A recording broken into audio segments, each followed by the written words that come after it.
তৃণমূল কংগ্রেসের প্রার্থী আজকে মনোনীত হলেন, কেমন লাগছে? দারুণ লাগছে। প্রথম কথাই আমি ধন্যবাদ এবং কৃতজ্ঞতা জানাই আমাদের মাননীয় মুখ্যমন্ত্রী মমতা বন্দ্যোপাধ্যায় এবং আমাদের প্রিয় সাংসদ শ্রী অভিষেক বন্দ্যোপাধ্যায়কে, যে তারা মহেশতলা আমার প্রতি ভরসা রেখেছে এবং তারা যেভাবে আমার প্রতি ভরসা রেখেছে আমি ঠিক সেভাবেই, দল যেভাবে নির্দেশ দেবে ঠিক সেভাবেই কিন্তু আমরা এই যে বিধানসভা নির্বাচনের যুদ্ধ, সেই যুদ্ধে অলরেডি আমরা নেমে পড়েছি।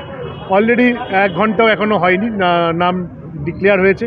আমাদের কিন্তু অলরেডি বিভিন্ন ওয়ার্ডে দেয়াল লেখার কাজ শুরু হয়ে গেছে এবং আমি প্রত্যেকটা মহেশতলার সমস্ত তৃণমূল কংগ্রেসের যারা পৌরপিতা পৌরমাতা আছে, ওয়ার্ড প্রেসিডেন্টরা আছে, শাখা সংগঠনের প্রধানরা আছে, এছাড়াও তৃণমূল কংগ্রেসের দলীয় নেতৃত্ব আছে, এমএলএ সাহেব আছেন, আমি প্রত্যেকে এবং সর্বস্তরের আমাদের তৃণমূল কংগ্রেস কর্মী যারা আছেন তারা সবাই একসাথে এক ছাতার তলায় থেকে আমরা এই লড়াইটা দেব।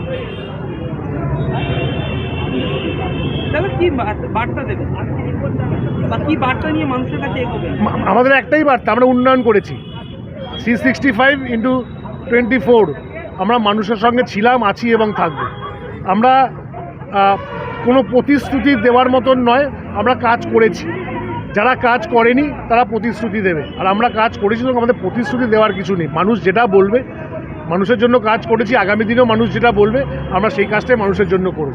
সুতরাং অভিষেক বন্দ্যোপাধ্যায়ের ডায়মন্ড হারবার লোকসভা কনস্টিটিউয়েন্সি, তার মধ্যে মহেশতলা, সুতরাং অভিষেক বন্দ্যোপাধ্যায়ের কনস্টিটিউয়েন্সিতে কোনো কিছুর খামতি নেই, সব কিছুই আমরা পেয়েছি। এবং আগামী দিনেও মাননীয় সাংসদ কথা দিয়েছেন যে নির্বাচনের পরে যেটুখানি কাজ বাকি আছে সেটুখানি আমরা করব। দেখা গেল আপনি মায়ের ছবিতে মাল্যদান করলেন এবং বাবার পায়েও প্রণাম করলেন, কি বললেন বাবা? আশীর্বাদ চাইলাম। এটার ব্যাপারে কত রাখা 500%।